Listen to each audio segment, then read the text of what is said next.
Mga kapatid, Cheryl Cosim po, naglabas ng video statement si former Congressman Zaldico. At dito ay inihayag niya ang serye ng mabibigat na aligasyon laban sa ilang mataas na opisyal ng pamahalaan.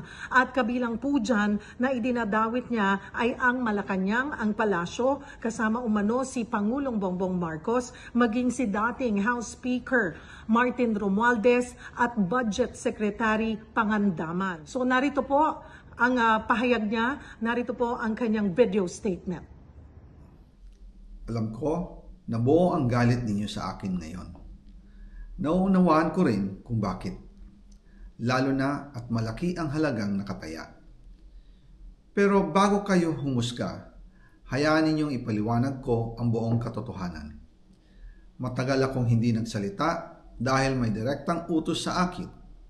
Huwag nang bumalik ng Pilipinas at manahimik na lamang. Umalis ako noong July 19, 2025 para sa aking medical check-up. Nakaplanong bumalik pagkatapos ng SONA ni Pangulo.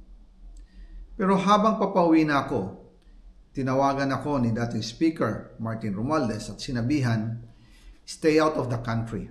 You will be well taken care of as instructed by the President."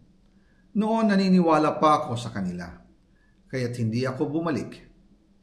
Tumikom ang aking bibig, sumunod ako, pero ang hindi ko alam, ang ibig pala nilang sabihin sa aalagaan ka namin ay gagamitin ako bilang panakipbutas sa kanilang kampanya laban sa korupsyon.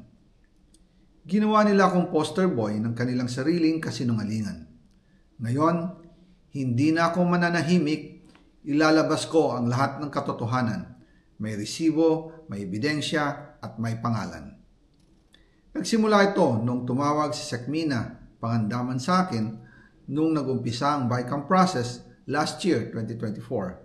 Ang sabi niya, katatapos lang ng meeting nila ni Pangulo at may instructions na mag-insert or magpasok ng 100 billion worth of projects sa BICAM. At sinabi pa ni Sekmina, you can confirm with Yusek Adrian Bersamin dahil magkasama sila sa meeting ni Pangulong BBM noong araw na yon. Tinawagan ko po agad si Yusek Adrian Bersamin at tinanong ko kung may instruction nga ba ang Pangulo na magpasok ng 100 billion during their meeting. Ang sabi niya ay totoo nga po.